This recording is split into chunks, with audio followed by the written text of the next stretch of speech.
Ya, dan ketidakdisiplinan ibadah ini termasuk yang dicela di dalam Al-Qur'an. Yaitu Allah berfirman, "Fawailul lil musallin." Celakalah orang yang sholat.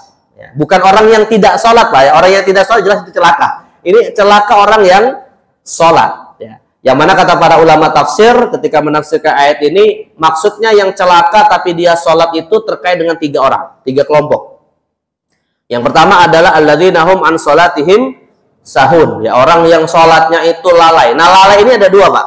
Yang dimaksud lalai ini ada 2. Pertama adalah yang sholatnya tidak disiplin waktu.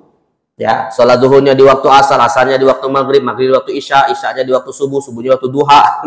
Pokoknya sholatnya sesuka hati dia aja gitu ya. Nah, itu termasuk sahun. Yang kedua termasuk sahun juga adalah orang yang sholatnya itu, Pak, tidak mengikuti aturannya. Ya sama, sebenarnya tidak disiplin juga. Ya, yang satu tidak disiplin waktu, yang kedua tidak disiplin praktek aturannya. Ya, misalnya nih Pak, ada orang yang sholat sesuka hatinya ya, misalnya dia menciptakan sholat mazhab mingkem misalnya Pak. Sholat mazhab mingkem Pak. Nah, diem aja gitu. Kalau ditanya kok nggak baca Al-Fatihah, oh dia bilang oh saya baca tapi dalam hati. Dia kan suka hati dia gitu, suka hati dia gitu ya. Nah, ini orang ini termasuk yang terancam fawailul lil musallin. Ya, yang lebih parah lagi Pak, bukan hanya mazhab mingkem, ada lagi namanya sholat mazhab eling. Nah gitu, mazhab eling itu kalau ingat aja gitu kan, udah sholat belum? Udah sholat loh. Kok saya nggak ngeliat rukuk sujud? Yang penting saya ingat hari ini sudah maghrib. Nah, itu namanya sholat mazhab eling. Nah, dua kelompok ini kita sebut sebagai menyimpang. Ya, fawailul lil musallin alladzina hum an sholatihim sahun. Jadi 2 ya. Yang ketiga adalah alladzina musallin sahun walladzina hum yuraun. Sholatnya sih benar, ya aturannya dia lakukan tepat pada waktunya, tapi niatannya bukan untuk Allah, untuk dipuji manusia. Dan sholatnya orang munafik. Nah, jadi yang dimaksud dengan fawailul lil musallin itu adalah 3 kelompok ini tadi, yang sholatnya tidak disiplin dan tidak sesuai dengan syariatnya Nabi Muhammad Sallallahu Alaihi Wasallam.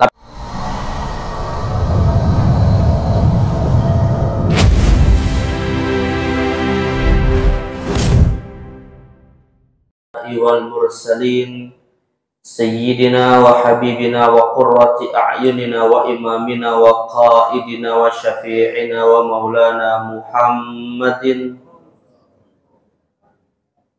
wa ala alihi wa sahbihi wa man sara ala nahjihi wa taba'a sunnatahu ila yaumiddin, amma ba'd.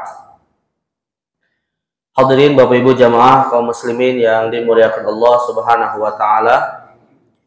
Alhamdulillah kita senantiasa bersyukur pada Allah Azza wa Jalla pada kesempatan di malam hari ini kembali kita bisa memulai hari baru dengan melaksanakan kewajiban kita sholat maghrib berjamaah, dan tentu kita selalu berharap mudah-mudahan setiap ibadah kita diterima oleh Allah Subhanahu wa taala, menjadi bekal untuk kita nanti bertemu dengan Allah, dan kita berharap Allah ridho kepada kita semua.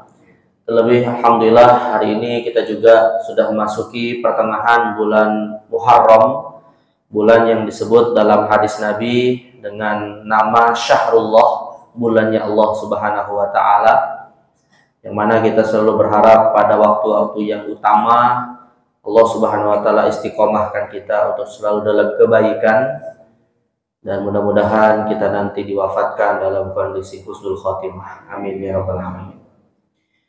Baik jemaah sekalian yang dimuliakan Allah Azza wa Jalla, pada kesempatan di malam hari ini seperti biasa insyaallah kita akan kembali membahas tema seputar akidah di hari Rabu pekan ketiga ini, dan masih terkait dengan al-imanu bil anbiya'i war rasul, iman kepada para nabi dan rasul, di mana subtema yang akan kita lanjutkan adalah terkait dengan al-khasa'is atau khasa'isur risalah al-Muhammadiyah, atau keistimewaan dari risalah Nabi Muhammad Sallallahu Alaihi Wasallam, di mana setidaknya ada 37 keistimewaan risalah Nabi Muhammad di dunia, dan kita terakhir kemarin membahas sampai kepada keistimewaan yang ke-12 ya. Keistimewaan yang ke-12 yaitu dihalalkannya harta rampasan perang untuk Nabi Muhammad SAW dan umatnya, atau disebut dengan ghanimah. Ya. Jadi kalau umat terdahulu itu jamaah sekalian, dalam hadis riwayat Imam Ahmad ya disebutkan mereka haram memakan rampasan perang. Ya, di mana Nabi mengatakan uhillat liyal ghanaim aquluha wa kana min qabli yu'azzimuna aklaha kanu yuhrikunaha. Kata Nabi SAW, dihalalkan bagiku memakan ghanimah atau rampasan perang, sedangkan bagi orang-orang sebelumku, yaitu umat sebelum Nabi Muhammad, memakannya itu termasuk dosa besar. Maka mereka kemudian syariatnya adalah diperintahkan untuk membakarnya.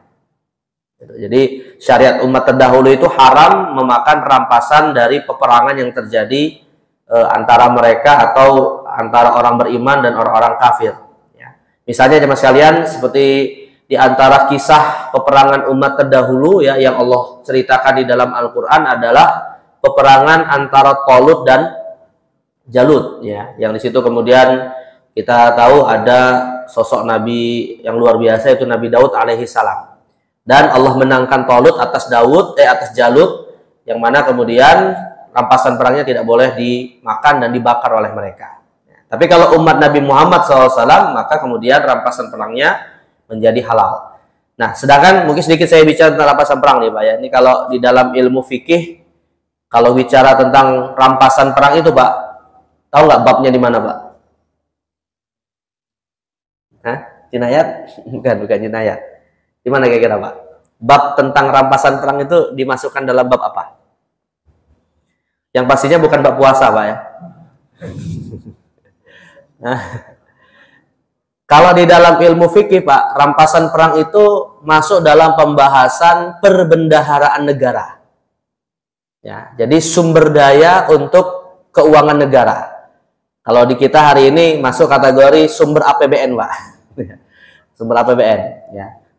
Tapi kalau di dalam fikih itu nama babnya adalah al-ahkam ad-duwailiyah. Ya, hukum-hukum seputar negara. Jadi dia masuk dalam pembahasan fikih negara sebenarnya.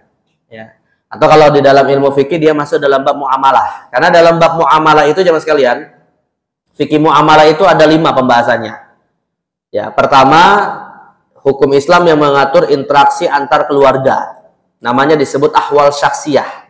Nikah, cerai, waris. Nah, itu fikih keluarga. Yang kedua, hukum Islam yang mengatur antara interaksi masyarakat. Nah, ini biasanya babnya ekonomi, Pak. Jual beli, sewa menyewa, ya. Kemudian kerjasama bisnis. Nah, itu disebut dengan al-ahkamul madaniyah. Kemudian yang ketiga, hukum Islam yang mengatur bagaimana suatu tindak kejahatan itu dihukum. Nah, ini tadi yang disebut dengan al-ahkamul jinaiyah. Ya, ada 3 babnya, jinayat, hudud, dan ta'zir. Jadi kalau misalnya nih, Pak, denda karena melanggar aturan rambu lalu lintas. Nah, itu masuk dalam bab yang ketiga ini kalau dalam hukum Islam. Tapi bukan jinayat, bukan hudud, namanya ta'zir. Ya, ta'zir itu artinya jemaah sekalian, bagaimana kemudian Islam memberikan kepada negara hak untuk membuat hukum sendiri yang belum ditentukan dalam Al-Quran hadis. Nah, itu namanya disebut dengan ta'zir. Ya. Contoh misalnya Pak, hukum judi online itu haram, tapi tindakan pidananya apa kira-kira Pak? Ada nggak di dalam Al-Quran dan hadis judi itu ada tindakan pidananya? Nggak ada. Ya. Kalau zina kan ada Pak. Zina itu misalnya dirajam atau dicambuk gitu ya. Kalau dalam hukum Islam ya. Kemudian pembunuhan dikisos atau bayar diat misalnya kan. Lalu kalau minum khamar dicambuk 40 kali. Ya. Kemudian mencuri kalau sudah mencapai nisab ada saksi-saksinya sampai dipotong tangan misalnya. Nah itu namanya disebut hudud. Tapi kalau hukumnya itu Pak, nggak ada aturannya di dalam Al-Quran dan Sunnah, tapi diharamkan, itu namanya disebut ta'zir namanya. Nah, di antara hukum ta'zir itu adalah kejahatan perjudian. Ya, makanya kalau misalnya di Indonesia ini ada aturan tentang perjudian, ya hukumannya sekian misalnya Pak, itu sudah sesuai syariat Islam, sudah sesuai Islam ya. Kecuali nih kalau misalnya hukum Islamnya sudah ada, tapi kemudian menggunakan hukum yang lain, nah itu baru kita katakan menentang hukum Islam. Tapi kalau tidak diatur oleh Islam Pak, lalu negara membuat keputusan hukum sendiri, itu artinya sesuai dengan syariat Islam. Ya, namanya disebut takzir. Ya, tinggal masalahnya yaitu tadi apa namanya, apakah kemudian pelaksananya adil atau tidak. Di negara kita itu ada Pak aturan tentang judi itu kalau nggak salah di penjara berapa ya Pak? 4 tahun ya? Hah? 5? Kayaknya ada di penjara gitu Pak ya. Nah, tapi yang jadi masalah, bukan yang saya baca bukan judi Pak. Apa namanya? Iya betul judi ya. Judi kalau nggak salah itu di penjara 4-5 tahun, tapi kemudian dikatakan begini yang jadi masalah Pak, di aturan kalau tidak salah ya Pak ya, bisa dikoreksi nanti. Di KUHP kita, KUHP kan Kitab Undang-Undang Hukum Pidana ya. Nah, itu di KUHP kita itu Pak, kalau nggak salah tuh ada pasal mengatakan judi dihukum dengan sekian jika tidak mendapatkan izin negara.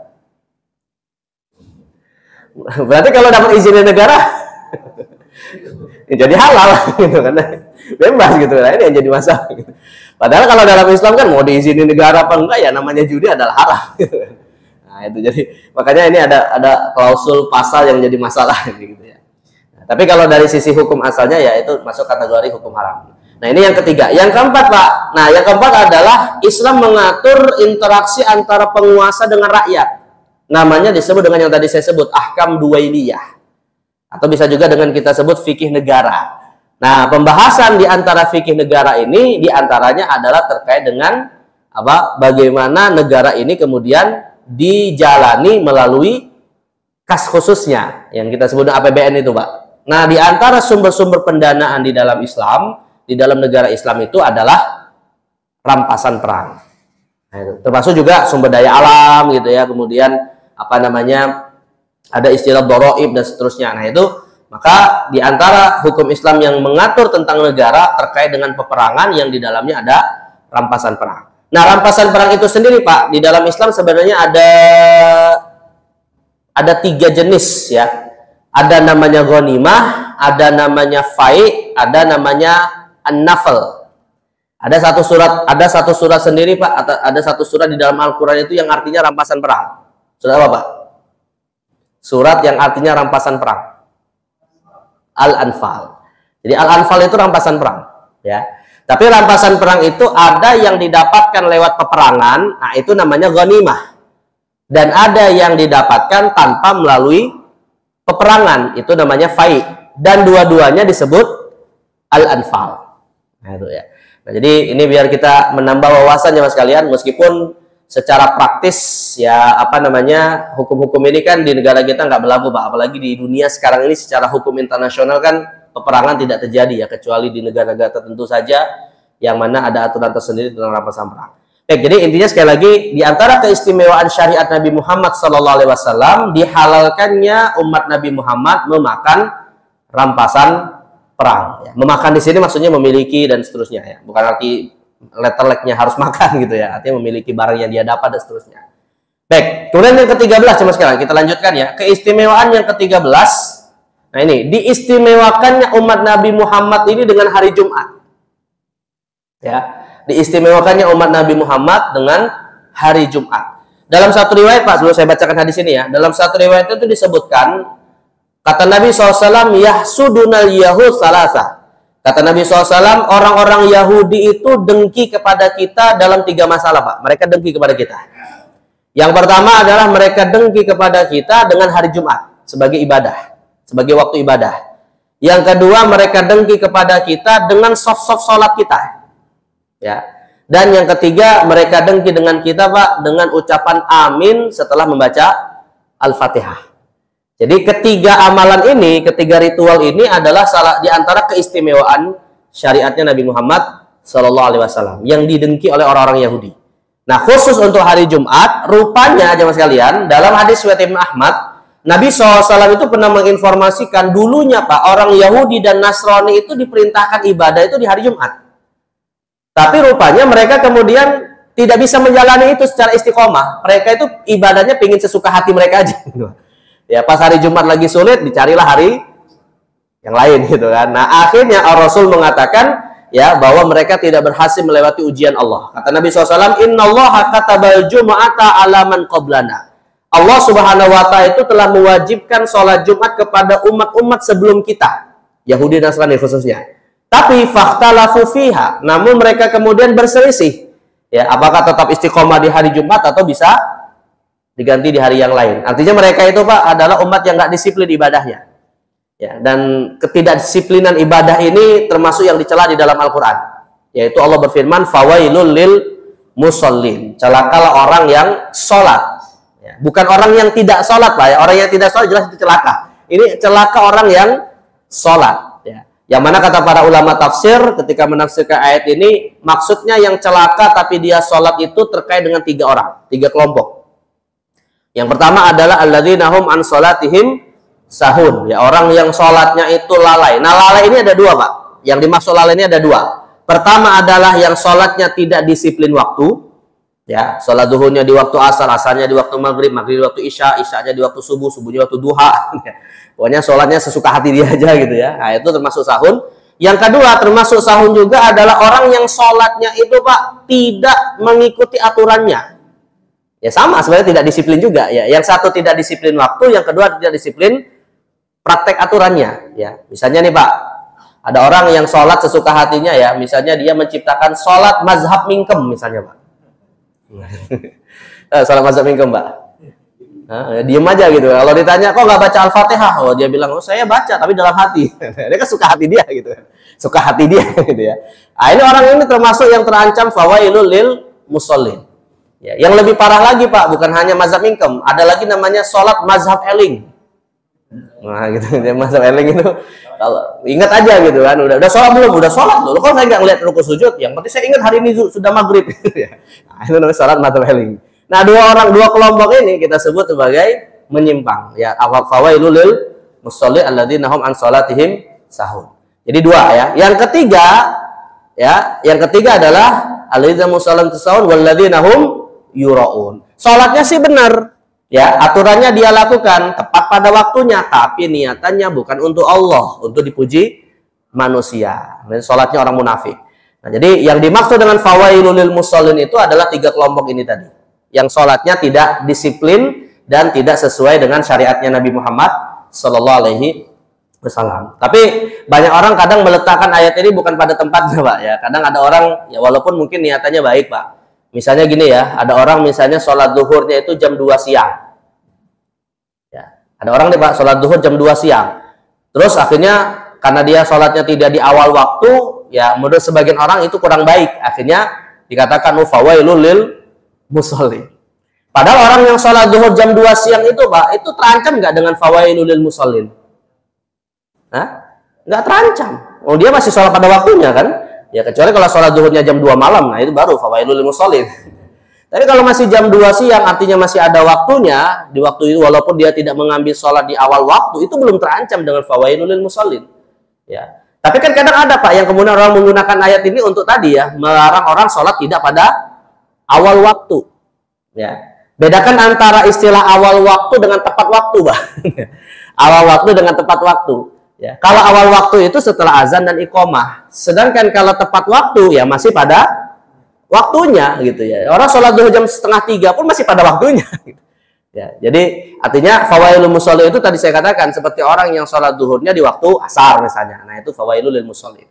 Tapi bukan berarti kemudian kita menganggap Pak bahwa sholat di awal waktu itu tidak penting ya. Karena Rasul juga ditanya apa amalan yang paling terbaik dilakukan oleh seorang hamba. Rasul katakan as-sholatu fi awwali waqtiha. Sholat di awal waktunya. Jadi tetap afdolnya sholat itu di awal waktu. Tapi bukan berarti kemudian kita menggunakan ayat bukan pada tempatnya bagi mereka yang sholatnya tidak di awal waktu. Tapi saya mau tanya nih Pak ya, agak saya perluas ini ya. Tadi kebetulan saya nggak ikut sholat berjamaah pertama.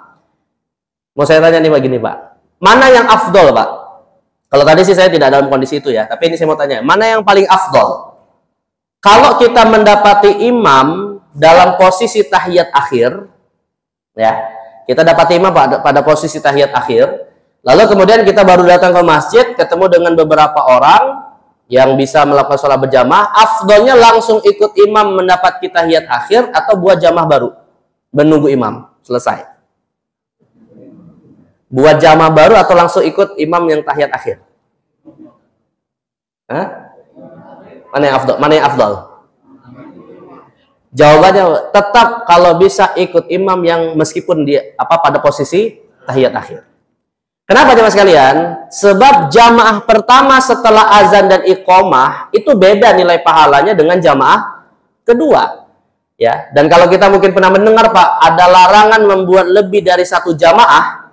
Larangan lebih dari satu jamaah itu Pak, untuk hanya jamaah pertama saja. Adapun jamaah kedua, ketiga, dan seterusnya Pak, kalau lebih dari satu jamaah itu nggak ada masalah. Ya, saya ulangi misalnya Pak. Jadi tadi misalnya setelah azan iqomah ya ada jamaah, maka nggak boleh ada jamaah baru sebelum selesai sholat pertama. Tapi kalau sholat pertama udah selesai Pak, lalu ada jamaah kedua, kemudian ada orang lain buat jamaah lain, itu nggak dilarang. Paham ya perbedaannya Pak ya? Kenapa? Karena yang dilarang membuat lebih dari satu jamaah itu adalah bersama dengan jamaah pertama. Karena itulah jamaah pertama ini punya keistimewaan sebagaimana sholat di awal waktu punya keistimewaan. Jadi yang disebut dengan sholat di awal waktu itu tadi sholat bersama jamaah pertama gitu ya. Kalau tadi saya terlambat ya, saya nggak dapat fadilah sholat berjamaah di awal waktu gitu ya. Nah, itu jadi maka tidak termasuk fawaidul musholin kalau sholatnya tidak di awal waktu. Tapi pernah saya sampaikan tadi, saya sedikit mengulangi ya. Pernah saya sampaikan kalau kita ada niatan ingin melaksanakan sholat bukan di awal waktu, misalnya tadi contohnya sholat duhur jam 2 ya, kemudian sholat isya, misalnya sholat isya jam 4 subuh Pak. Masih nggak kalau jam 4 subuh di waktunya? Masih, ya, masih walaupun tinggal. Jadi sekalian sholat tahajud gitu ya, masih dapat itu ya. Tapi syaratnya Pak, orang yang ingin sholat di waktu-waktu seperti ini tidak di awal waktu, syaratnya adalah dia harus berazam di dalam hatinya ketika sudah sadar waktu sholat masuk bahwa saya akan sholat, meskipun belum dilaksanakan. Itu namanya disebut dengan azam. Beda dengan niat Pak. Kalau niat adalah apa yang ada dalam hati bersama dengan takbiratul ihram, itu niat. Tapi keinginan untuk melakukan sesuatu sebelum melakukannya itu namanya disebut azam. Ya, dan azam ini fungsinya adalah seandainya Allah takdirkan kita meninggal sebelum sholat dilakukan, maka kita tidak tercatat meninggalkan sholat yang tadi kita meninggal itu. Artinya kalau misalnya kita sudah sadar nih Pak, waktu isya udah masuk misalnya ya, tapi karena ada suatu pekerjaan yang nggak bisa ditinggalkan, tapi sudah sadar nih waktu isya masuk, maka minimal hati mengazamkan saya akan sholat isya. Ya, walaupun nanti sholat isyanya misalnya jam 12, jam 1 misalnya karena ada kerjaan gitu. Nah, kenapa? Ya tadi saya katakan, kalau seandainya Pak, siapa yang menjamin jam 12 kita masih hidup? Ya, kita berencana, nanti saya sholat isya sekaligus sholat tahajud aja lah. Jadi karena saya ngantuk baru pulang pekerjaan gitu kan, daripada sholatnya nggak khusyuk, saya mau tidur aja dulu gitu. Jadi sholat isya aja nanti sama sholat tahajud gitu kan. Tapi siapa yang menjamin Pak bangun sholat tahajud? siapa yang jamin bangunnya hidup gitu kan? Belum tentu kan. Nah maka azam ini tadi Pak membuat orang yang sudah berazam tidak mendapatkan dosa meninggalkan sholat. Ya, jadi azam ini untuk semacam preventif, jaga-jaga jangan sampai kita ditakdirkan meninggal sebelum sholat. Kecuali kata sebagian ulama ya, yang umurnya 60 tahun ke atas, sholatnya harus di awal waktu karena potensi matinya lebih besar. Nah itu ya. Jadi harus di awal waktu sholatnya gitu. Jadi nggak boleh nunda-nunda.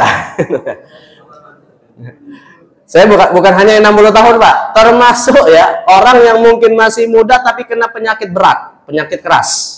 Ya, siap-siap ada kemungkinan mati mendadak gitu. Nah itu sholatnya harus di awal waktu ya, karena siapa yang menjamin dia dengan azamnya itu masih hidup.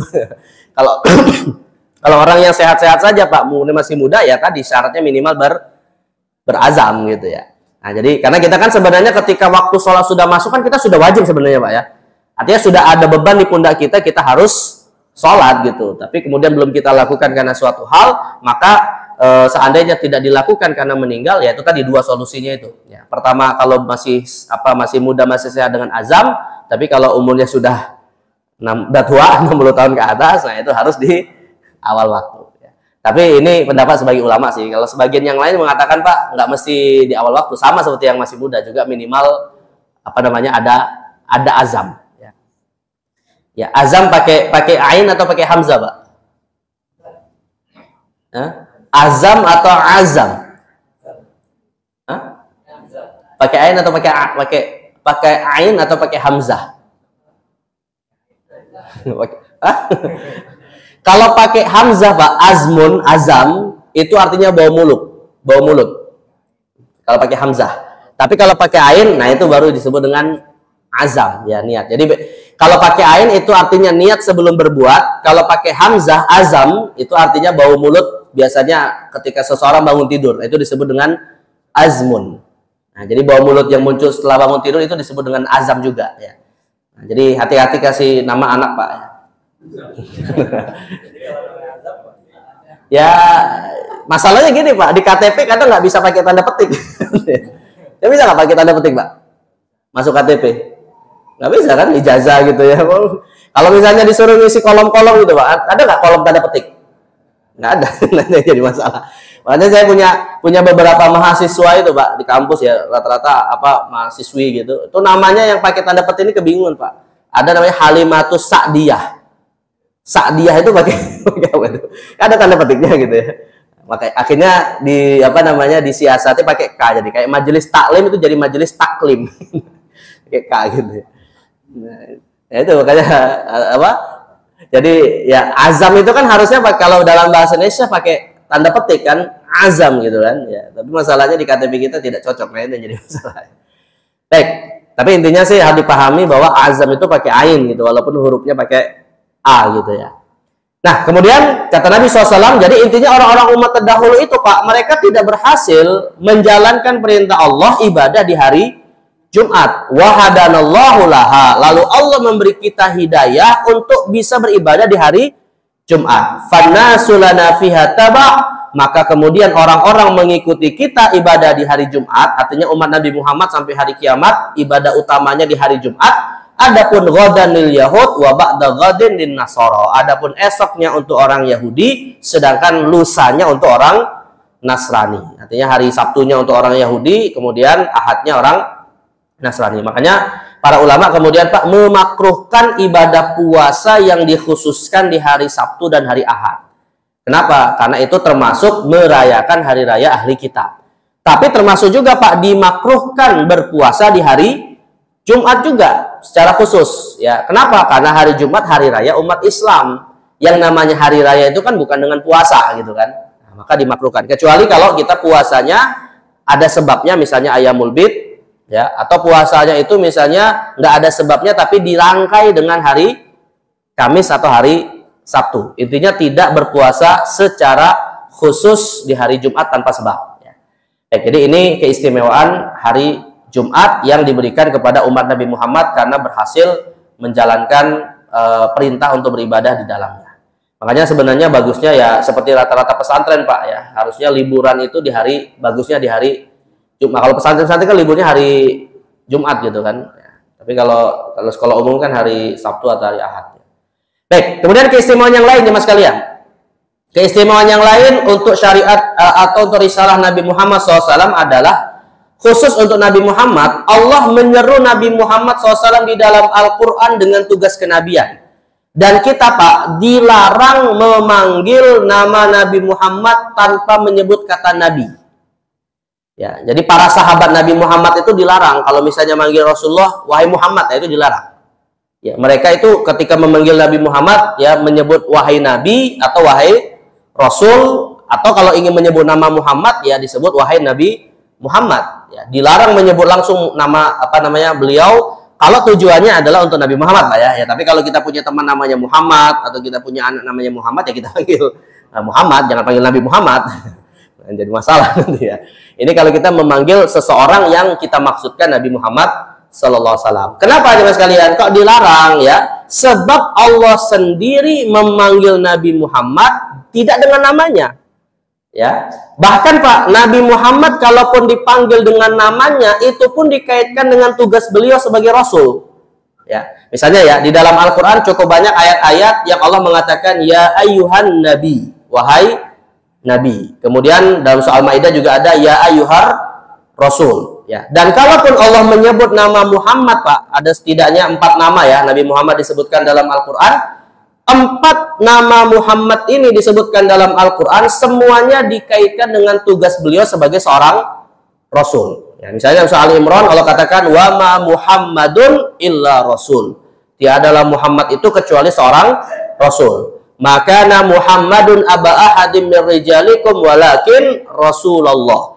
Tiadalah Muhammad itu adalah ayah dari seorang di antara kalian, tapi ia adalah seorang rasul. Kemudian dalam surat yang lain Allah katakan wallazina amanu wa amilus solihati wa amanu bima nuzila ala Muhammad. Dan orang-orang yang beriman lalu beramal soleh dan beriman kepada apa yang dibawa oleh Muhammad. Artinya tugas beliau sebagai seorang rasul. Kemudian surah Al-Fatah Allah katakan Muhammadur Rasulullah walladzina ma'ahu asyidda 'alal kufar. Muhammad adalah utusan Allah. Jadi artinya sekalian, di dalam Al-Qur'an Pak, tidak akan kita temukan Allah memanggil nama Nabi Muhammad kecuali pasti dikaitkan dengan diri beliau sebagai seorang rasul, atau memanggil beliau dengan apa namanya, kalau bahasa kita inisial, Pak.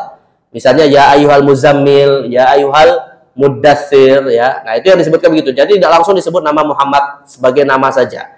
Padahal kalau kita bandingkan Pak dengan nabi-nabi sebelum Nabi Muhammad, itu biasa Allah memanggil nama-nama nabi sebelum Nabi Muhammad dengan panggilan namanya langsung gitu ya. Ini kan berarti mengisyaratkan keistimewaan Nabi Muhammad SAW. Misalnya ya, ketika Allah Subhanahu wa taala memanggil Nabi Adam, ya Adamuskun anta wa zaujukal jannah. Wahai Adam, tinggallah engkau bersama istrimu di dalam surga. Lalu ya Nuh ihbit, wahai Nuh turunlah dari kapal. Ya Ibrahim a'rid an haza, ya Musa innistafaituka, ya Isa uzkur ni'mati alaika. Jadi nama-nama nabi-nabi sebelum Nabi Muhammad itu dipanggil dengan namanya langsung, tapi untuk Nabi Muhammad sendiri itu berbeda, dipanggil dengan tugas beliau sebagai seorang rasul. Nah, ini mengisyaratkan bahwa beliau adalah nabi yang istimewa, yang berbeda dengan nabi sebelumnya. Baik, kemudian yang berikutnya Pak, nomor 15. Makanya tadi akhirnya yang saya sebutkan Pak ya, Allah melarang kita karena Allah Subhanahu wa taala menyeru Nabi Muhammad SAW di dalam Al-Qur'an ya dengan tugas kenabiannya. Maka Allah melarang kita memanggil nama Nabi Muhammad dengan namanya saja. Maka Pak, kalau misalnya kita ada mendengar orang mengatakan atau memaksudkan ucapannya itu Nabi Muhammad tapi manggil namanya saja, itu sudah su'ul adab. Harus kita ingatkan. Misalnya gini Pak, oh saya baca dalam buku ya, kalau Muhammad itu begini. Ini kayak dia nyebut nama temennya aja gitu kan. Misalnya, tuh kayak Muhammad tuh yang nikah sama Khadijah. Itu kan apa? Kira-kira adabnya bagaimana itu Pak? Ya, sulit banget dia ngomong nama Nabi Muhammad gitu kan.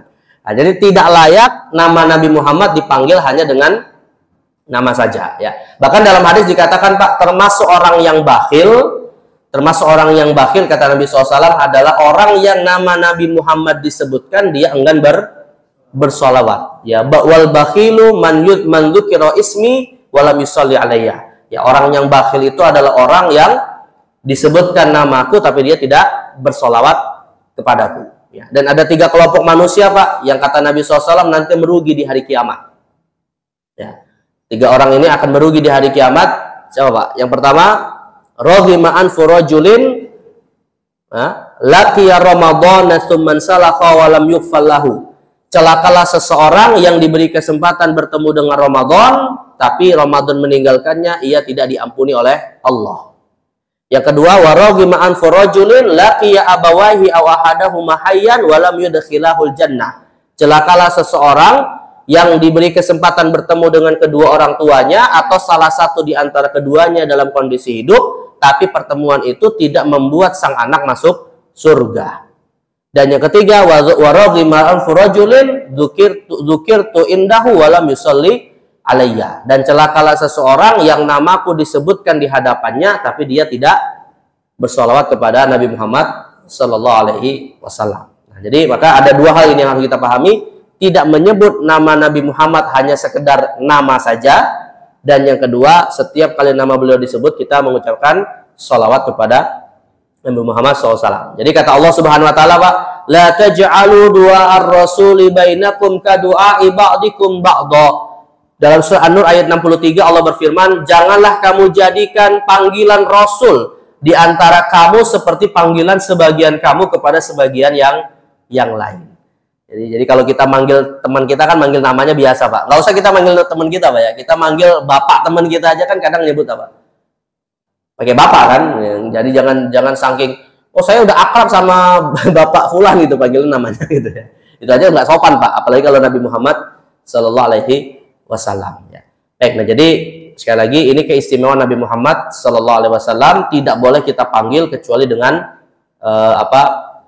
tugas beliau sebagai seorang Rasul atau Nabi. Ya. Baik, kemudian yang ke-16 ya sekalian. Yang ke-16 adalah keistimewaan Nabi Muhammad. Allah memerintahkan langit untuk berjaga di saat pengangkatan kenabian Nabi Muhammad Sallallahu Alaihi Wasallam.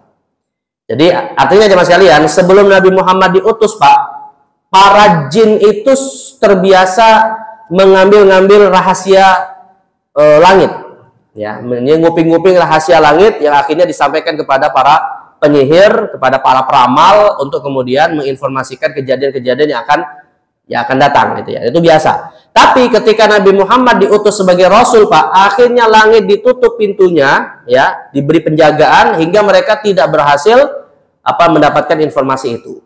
Untuk kemudian memberikan keistimewaan ketika pengutusan Nabi Muhammad Sallallahu Alaihi Wasallam. Nah, ini seperti disebutkan dalam surat Al-Jin ayat 8 dan 9. Allah katakan, wa anna lamasnas samaa fawajadnaha muliat harasan syadidaw wa syuhuba.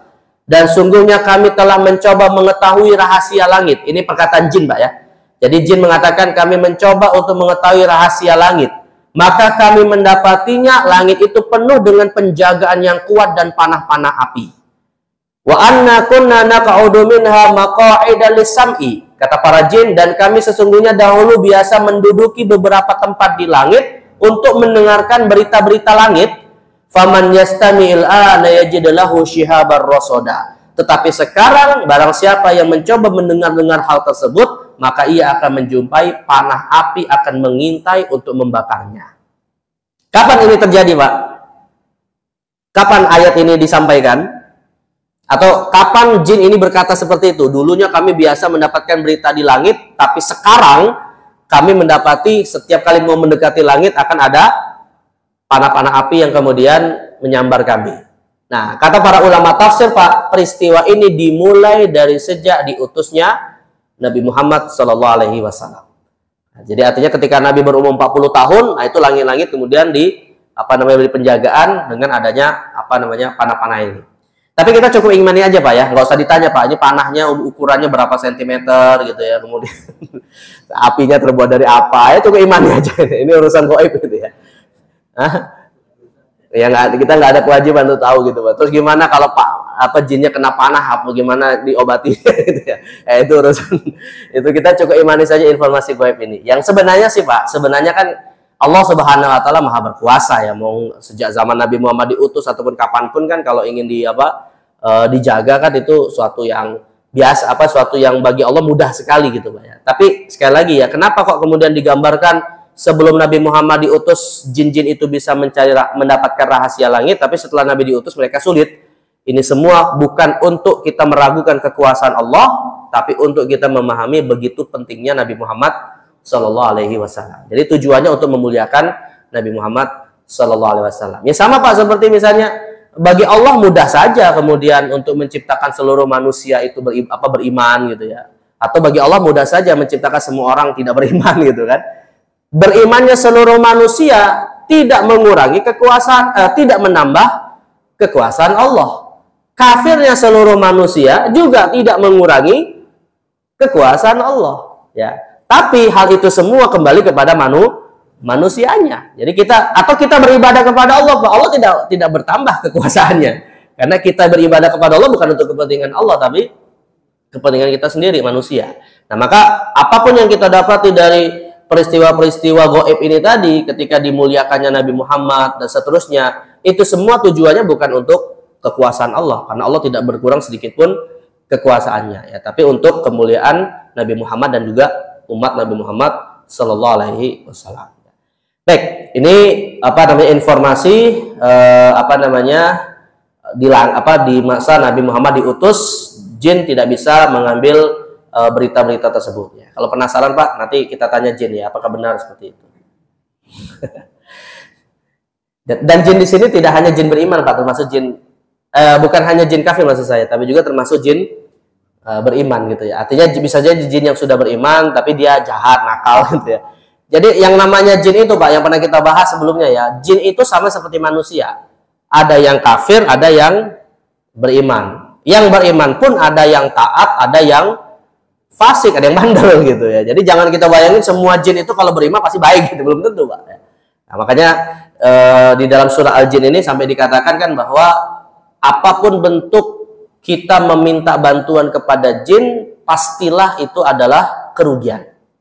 Ya, wa annahu apa dalam surah Al-Jin, wa annahu kana rijalun minal insi ya'udzuna birijalin minal jinni fazaduhum rohaqa. Dan tiadalah manusia meminta bantuan kepada jin kecuali yang akan mereka dapati adalah semakin mereka tersesat dari jalan Allah Subhanahu wa taala. Jadi tidak ada istilah Pak di dalam Islam itu ini ilmu hitam, ilmu putih, itu nggak ada Pak. Yang namanya ilmu kalau itu diambil dari jin semuanya adalah hitam gitu. Jadi nggak ada istilah ilmu putih, ilmu hitam gitu. Ya, karena walaupun nanti ilmunya didapatkan dari jin yang beriman sekalipun Pak, tetap itu adalah apa namanya kerugian ya. Jadi kecuali gini Pak, kata para ulama fikih juga mengatakan kecuali kalau jin itu sendiri yang berinisiatif membantu kita, bukan lewat proses kita meminta. Ya, jadi bedakan ya Pak ya. Kita bisa jadi gini Pak, bisa jadi nih ada orang beriman dibantu oleh jin, ya, ada orang soleh dibantu oleh jin, bisa. Ya, kalau itu atas dasar inisiatif jin nggak ada masalah. Nah, yang nggak boleh itu adalah kalau kita meminta, itu yang nggak boleh. Karena jin itu juga seperti manusia beriman, saling menolong antara sama orang beriman. Jadi sekali lagi bukan meminta bantuan ya, tapi kalau dia membantu ya kita terima sebagai bantuannya. Makanya kalau kita misalnya Pak pas waktu pengajian gitu ya, tiba-tiba ngantuk, tiba-tiba ada nyentil telinga Pak, itu bantuan jin itu Pak. Ya, jangan tuduh kiri kanan, kamu menyentil telinga saya ya, nggak bisa jadi jin itu yang nyentil itu. Bisa jadi. Karena jin juga ikut ngaji sama kita. Sekarang ini jin ikut ngaji Pak ya. Saya yakin ya Pak, jin, malaikat ya termasuk kita ini ikut ngaji semua di sini. Jadi kita jangan bayangin hanya kita aja yang ngaji di sini. Ini di sisi kita nih bisa jadi ada jin juga yang ini lagi setuju dia diomongin ini Pak. Bisa jadi gitu ya. Jadi apa intinya jin itu sama seperti kita yang suka menghadiri apa tempat-tempat yang baik juga ya. Baik. Nah, kemudian yang berikutnya Pak ya, atau sebelum saya lanjutkan Pak, saya tambahkan. Apa kira-kira Pak ya, tempat yang disukai oleh jin-jin yang buruk? Tempat muktamarnya jin yang buruk. Ini ya harus hati-hati. Itu apa? Toilet. Ya, kata Nabi SAW, innal wuhusya muhtadarah. Sesungguhnya jin-jin yang jahat itu suka kumpul di toilet-toilet. Ya, makanya kita dianjurkan sebelum memasukinya minimal baca basmalah. Ya, kalau bisa kita baca doa ta'awuz ya. Allahumma inni a'udzubika minal khubuthi wal khaba'is. Nah, itu minimal. Tapi kalau misalnya terlalu panjang ya karena udah kebelet Pak. Nanti baru sampai minal khubusi keluar gitu kan. Baca bismillah aja minimal ya. Baca bismillah aja itu untuk jadi apa? Untuk jadi apa istilahnya benteng atau penutup goib lah istilahnya kayak gitu ya. Karena mereka bisa melihat kita ketika kita berada di dalam kamar mandi, ketika kita telanjang dan seterusnya. Baik. Nah, yang kemudian yang ke-16 ya Mas kalian ya. Ke-16 Allah bersumpah dengan hidup Nabi Muhammad SAW. Nah, ini sebagai tambahan juga ya Mas kalian, haram ya. Haram bagi seorang muslim Pak ataupun siapapun manusia bersumpah dengan nama selain Allah. Man halafa bi ghairillahi faqad asyrak, kata Nabi SAW. Barang siapa bersumpah dengan selain nama Allah, maka dia telah berbuat syirik. Walaupun kata para ulama syiriknya ini masuk kategori syirik kecil, bukan syirik besar. Man halafa bi ghairillah faqad asyrak. Jadi kita nggak boleh misalnya bersumpah dengan nama bapak kita, bersumpah dengan nama ibu kita ya. Jadi sumpah itu harus menggunakan nama Allah ya. Nah, tapi Pak kebalikannya Allah Subhanahu wa taala disebutkan dalam Al-Qur'an banyak bersumpah dengan nama-nama makhluknya. Ya. Dan kata para ulama tafsir itu semua menunjukkan akan kemuliaan makhluk yang Allah bersumpah dengannya. Misalnya apa Pak? Banyak dalam Al-Qur'an ya, was-sama'i wat-thariq wad-duha wal-laili idza saja ya, kemudian apa wasyamsi wadduhaha, lalu apa lagi Pak? Wal fajri walayalin asyr. Nah, itu kan semua sumpah ya. Nah, rupanya yang Allah juga jadikan di antara makhluknya sebagai sumpahnya yang menunjukkan kemuliaannya adalah Nabi Muhammad Sallallahu Alaihi Wasallam. Padahal nabi-nabi yang lain, Pak, tidak pernah dijadikan oleh Allah sebagai media untuk bersumpah. Ya, hanya Nabi Muhammad SAW. Dan menariknya lagi, Pak, sumpahnya ini Allah sampaikan kepada Nabi Lut. Ya. Jadi diceritakan dalam surah Al-Hijr ayat 7172 ketika Nabi Lut alaihi salam ya meminta kepada kaumnya untuk menikahi anak-anak perempuan beliau, ya, karena kaumnya itu kan ketika datang tamu-tamu Nabi Lut, mereka ingin menyerang tamu-tamunya yang laki-laki ganteng gitu ya. Nah, akhirnya Nabi Lut berkata kepada kaumnya, qala haula'i banati in kuntum fa'ilin. Kata Nabi Lut, inilah putri-putriku, kawinilah mereka jika kamu hendak berbuat ya sesuatu yang halal, artinya ingin melampiaskan syahwat, maka nikahilah putri-putri Nabi Lut ini. Artinya beliau ingin menyelamatkan tamunya tadi, Pak, yang berupa malaikat, sampai beliau menawarkan anak-anak perempuannya. Tapi rupanya kita tahu dalam kisahnya bahwa kaum Nabi Lut kemudian menolak kan. Nah, ketika mereka menolaknya, Pak, Allah langsung kemudian menurunkan ayat la amruka innahum lafi sakratihim ya'mahun. Kata Allah SWT, Allah berfirman kepada Nabi Lut, demi umurmu, maksudnya demi Muhammad. La amruka itu demi Nabi Muhammad SAW, sesungguhnya mereka terombang-ambing di dalam kesesatan. Jadi artinya ketika mereka kaum Nabi Lut ini, Pak, tidak mau menerima tawaran Nabi Lut, ya, Allah kemudian menjawab dengan mengatakan bahwa mereka tidak akan mau menerima itu dan mereka akan terus pada kesesatan. Bahkan Allah menetapkan itu sambil bersumpah dengan Nabi Muhammad Sallallahu Alaihi Wasallam. Jadi seakan-akan Allah berkata demi Muhammad sesungguhnya mereka itu telah tersesat. Jadi la amruka itu masuk kategori sumpah ya, tapi di sini sumpah menggunakan umur, Pak. Namun kata para ulama tafsir, demi umurmu di sini maksudnya siapa? Mu di sini? Hah? Enggak, Nabi Muhammad SAW. Karena ayat ini diturunkan kepada Nabi Muhammad ketika menceritakan kisah Nabi Lut. Maka kemudian di antara kisah Nabi Lut itu di tengah-tengahnya Allah berkata, demi umurmu wahai Muhammad, sesungguhnya kaum Nabi Lut itu telah tersesat. Jadi artinya ketika kaum Nabi Lut tidak mau menerima tawaran Nabi Lut, nah Allah kemudian kembali kepada Nabi Muhammad mengatakan bahwa demi umurmu wahai Muhammad, mereka tidak akan menerima tawaran Nabi Lut ini. Nah, dan kata-kata demi umurmu ini maksudnya adalah demi Muhammad Sallallahu Alaihi Wasallam. Ya.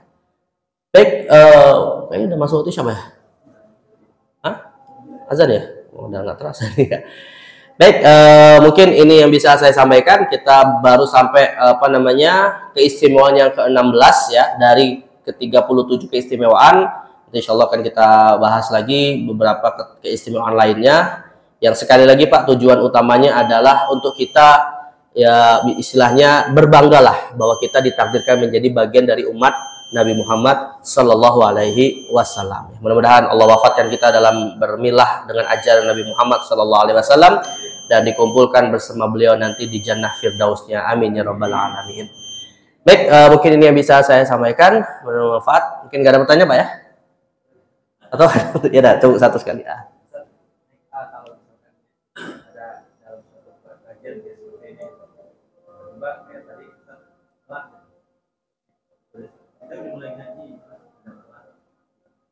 Jamaah sendiri.